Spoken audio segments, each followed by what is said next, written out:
দা তুমি জানো এবার বাড়ি যাচ্ছে। ফাইনালি আজকে আমি বাড়ি যাচ্ছি।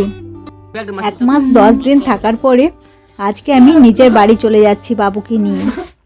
মনের মধ্যে যতটা খুশি হচ্ছে তার থেকে কিন্তু দ্বিগুণ পরিমাণে কষ্ট ছিল, যেহেতু এতদিন বাপের বাড়িতে কাটালাম, ওই বাড়ি যাচ্ছি এখন, তো সেই জন্য হচ্ছে ভীষণ পরিমাণে কষ্ট হচ্ছিল সবাইকে ছেড়ে চলে যেতে।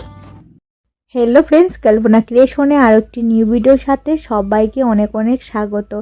আজকে ছিল সরস্বতী ঠাকুরের বিসর্জন, সেই জন্য বিসর্জন দেখে এসে এখন কিন্তু আমরা বাড়ি এসেছি। ওইখানে বিসর্জন দেখে এসে তারপরে খাবার আরে খেয়ে এখন প্রায় ঘড়ি কাটায় বাজে 11টা। সেই সময় এখন প্যাকিং করছি, সকালে ওই বাড়ি চলে যাব, মানে হচ্ছে শ্বশুর বাড়ি।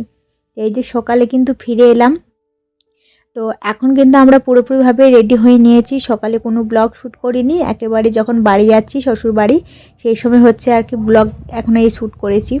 তো এখন এই যে আমাদের সমস্ত কিন্তু ব্যাগপত্র গোছানো কমপ্লিট হয়ে গেছে, আর ওইদিকে কিন্তু বোন এসেছে, এই যে ওদের পুচকুটাকে এখন কিন্তু রেডি করাচ্ছি আমি। ফাইনালি 1 মাস 10 দিন মতো থাকার পরে এখন কিন্তু আমি নিচের বাড়ি যাচ্ছি। আর আমার যতটা খুশি হচ্ছিল তার থেকেও কিন্তু আমার অনেকটাই মনের ভিতর দিয়ে কষ্ট হচ্ছিল, যেহেতু 1 মাস 10 দিন মতো আমার পুচকু সোনাকে নিয়ে আমি বাপের বাড়িতে আছি। সেদিক থেকে মায়ের কিন্তু পুচকুটার প্রতি অনেকটাই মায়া টান বসে গেছিলো, ভীষণ মন খারাপ করছিল। যদিও বা মাকে নিয়ে যাব ওই বাড়ি, কিন্তু তবুও মায়ের কিন্তু ভীষণ পরিমাণে মনটা খারাপ হয়ে যাচ্ছিল। তো আমরা সকাল সকাল উঠে রান্না বান্না কমপ্লিট করে খাওয়া দাওয়া করার পরে এই যে দুপুরবেলায় কিন্তু সবাই মিলে কিন্তু রেডি হয়ে নিলাম। আর যেহেতু শ্বশুরবাড়ি থেকে গাড়ি বলা হয়েছিল, ওইখান থেকে শ্বশুরবাড়ি থেকে আমার ছোটো কাকি শাশুড়ি আর আমার শাশুড়ি এসেছিল আমাকে নিতে। ওইখান থেকে গাড়ি এসেছে, তো মানে আমার শ্বশুরবাড়ি থেকে গাড়ি এসেছে, তো গাড়িতে এসেছে কাকি শাশুড়ি আর শাশুড়ি। তো এখন কিন্তু আমরা রেডি হয়ে একসাথে আবার সবাই মিলে চলে যাব, মানে আমাকে আনতে এসেছিলো। তো কাকি শাশুড়ির দিকে মুড়ি আর সমস্ত কিছু নাস্তা করিয়ে দিলাম। তারপরে যত সমস্ত ব্যাগপত্র ছিল সবগুলোই হচ্ছে এক এক করে গুছিয়ে এখন এই যে গাড়ির মধ্যে রেখে, সমস্ত ব্যাগপত্রগুলো এখন কিন্তু হাজব্যান্ড এক এক করে গাড়ির মধ্যে এখন রেখে দিচ্ছে। তারপরে হচ্ছে বেশ কিছু আলু ছিল মাদের বাড়িতে, তো সেই আলুগুলো হচ্ছে আমাদের শাশুড়ি আর 2 কাকি শাশুড়ি আর আমাকে মা 1 থলি করে দিয়েছে, সেগুলো হচ্ছে আর কি নিয়ে যাচ্ছি। আর তারপরে হচ্ছে এখন তো বেরিয়ে পড়বো, তো সেই জন্য হচ্ছে এখন যেখানে যেখানে ঠাকুর আছে সেইখানে মা বললো সবাইকে প্রণাম করে নিতে, সব ঠাকুরগুলোকে। তো সেই দিক থেকে চারিদিকে ঘুরে ফিরে প্রণাম করছি, যেহেতু প্রথম যাচ্ছে ওই বাড়ি, তো সেই জন্য হচ্ছে চারিদিকে প্রণাম করলাম। তো এখন হচ্ছে পুচকুকে দিয়ে দেবো এই যে ছোটো কাকি শাশুড়ির কোলে, কাকি শাশুড়ি বেরিয়ে পড়বে, আর আমি ওইদিকে হচ্ছে বাবাকে মাকে সবাইকে প্রণাম করে নিই, তারপরে হচ্ছে বেরিয়ে পড়ব। বাপের বাড়িতে তো বেশ কিছুদিন রইলাম, 1 মাস 10 দিন মতো তো রইলাম, কিন্তু আরও দিন মা আমাকে থাকতে বলছিল যে আরও কিছুদিন থেকে যায়, তাহলে পুরোপুরিভাবে সুস্থ হয়ে যাবি, তোরও তো ওই বাড়িতে একা সমস্ত কিছুই তো করতে হবে। তো মা একদিক থেকে ঠিকই বলছিল।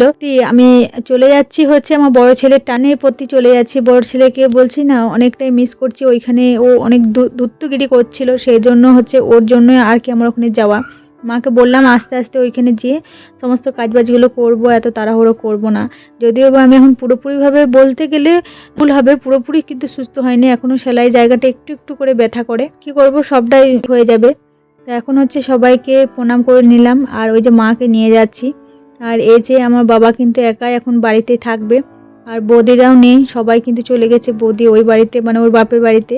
আর এই যে বাবা কিন্তু একাই এখন হয়ে গেল, বাবার চোখ দিয়ে কিন্তু ছলছল করে জল কিন্তু বেরিয়ে এসেছিল, বাবা ভীষণ মন খারাপ করেছিল। যাই হোক বললাম ভালো করে থাকবে, মা কাল সকালে চলে আসবে, তো সেই জন্য। আর বাবা ভালো করে কিন্তু হাঁটাচলা করতে পারে না, দেখতেই পেলেন লাঠি নিয়ে হাঁটাচলা করছিল, তো ওইভাবেই কিন্তু আমার বাবা হাঁটাচলা করে।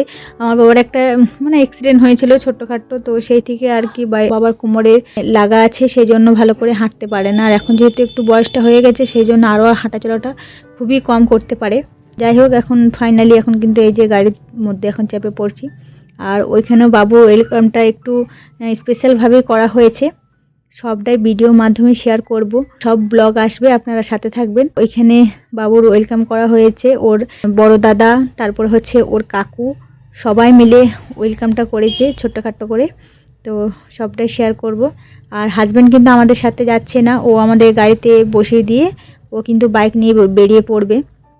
আর আমাদের পুচকুসোনা প্রথম ওর গ্রামে আর কি পা রাখবে, একটা খুবই আনন্দ মুহূর্ত। একটা দুঃখের বিষয় ছিল, সেটা হচ্ছে এই যে এখন বাপের বাড়ি থেকে যাচ্ছি আর পুচকুর অন্নপ্রাশনের পরেই হচ্ছে বাপের বাড়ি আসতে পাবো, মানে প্রায় এখনও 5-6 মাস পরে বাপের বাড়ি আসতে পাবো। সেদিক থেকে মনটা ভীষণ খারাপ হচ্ছিল। আর বাবারও পুচকুটার জন্য ভীষণ মন খারাপ করছিল। বেশ কিছুদিন ধরে পুচকুটাকে কলে নিচ্ছিল, বিকেলবেলায় সকালবেলায় দাদু ভাই করে সবসময় কথাবার্তা বলছিল। তো আর দেখবেন ছোট ছেলের প্রতি একটা মায়া টান একটা আলাদা জেগে ওঠে যখন কাছে থাকে কলে নেই, তো তার প্রতি আলাদা টান মায়া সেটা জমে থাকে। করবো মেয়েদের জীবনটাই হয়তো এরকম হয়, বাড়িতে তো থাকার নয় যে থাকবো, মেয়েদের এরকমই ভগবান সৃষ্টি করেছে, সৃষ্টিকর্তার কাছে এই নিয়ম অনুযায়ী মেনে যে চলতে হবে। যাই হোক বন্ধুরা, এখন আমরা বেরিয়ে পড়ছি আমার বাড়ির উদ্দেশ্যে, আর ওই যে মাকে নিয়ে যাচ্ছি। চলো, আর ওয়েলকামের ভিডিওটা খুব শীঘ্রই আসতে চলেছে, আপনারা সাথে থাকবেন। চলো, আমরা কিন্তু এখন বেরিয়ে পড়বো।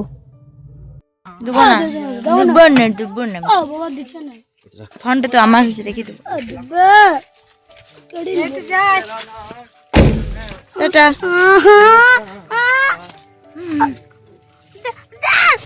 কাটছি দিদি তাইলে